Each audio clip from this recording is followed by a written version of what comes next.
Okay, super short iPhone video here. This is my old ignition switch. So I already have it all put back together. So what makes it a lot easier if you drop the steering column, so there's gonna be a cover here. Take that off. You got 4 bolts right here that hold this bracket to the steering column itself. And then there's a nut there. And there should be one right there. Mine's missing. And then you're gonna shoot over to here. There is a 8mm nut. It's kind of hard to get a good angle. Let's see. Yeah, right there. That little guy right there. That's why taking that bracket off, it makes it a lot easier. That, and you can drop the steering column down. If you got big hands like me, definitely helps. And then once you get that bolt there, you have that nut that's on the stud right there. If I remember correctly, that was a 3/8 in my occasion. And then this little guy pops off. That little rod goes in there. And then that rod has another nut that separates it like from this bracket to the other bracket that holds the ignition switch on. That one was a 8mm in my experience so far. And then you pull that stud out. It's a like stud on a bolt situation, you know what I mean?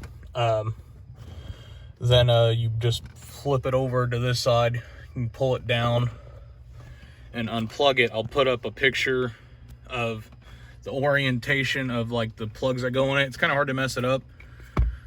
So it kind of sits in there like that. Or yeah, sort of. Sorry, like this. So the plugs are going to go in this way. This is how it sits on the steering column. So say the screwdriver steering column sits on like that. Okay, there is that straight lever right there that goes into that hole.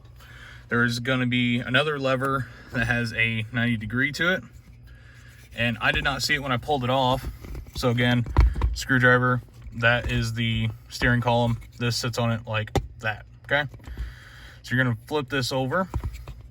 That 90° rod, see if I can get in there. Let's try and use the light to our advantage here. You can kind of see there is that little hole there. That rod needs to go into that, right?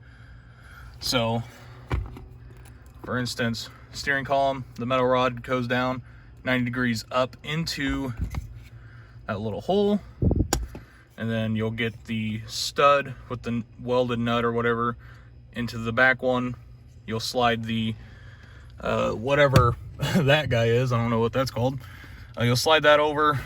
It uses that 3/8 nut, and obviously in my experience, hold that down on that, and then they both use one, like the same 8mm bolt on that side.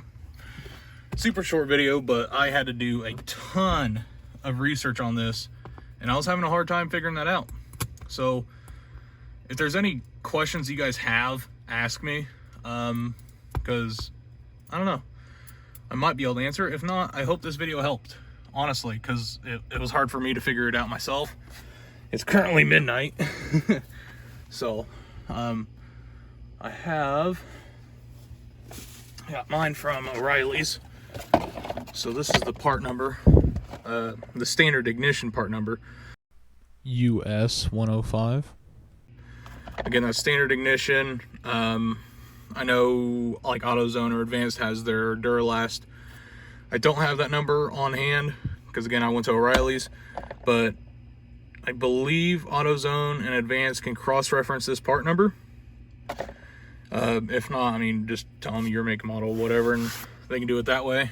But yeah, again, hopefully this helped, because like that 90° rod, I did not see where that came from. So I was really stressed out about that, and I'm glad I was able to figure that out. Also, if you watched the channel before, my gear indicator never worked, and I fixed that. I'm not going to try and prove it because, well, I'm one-handed and not that easy to do it one-handed while trying to film and get a good position. But either way, appreciate y'all watching.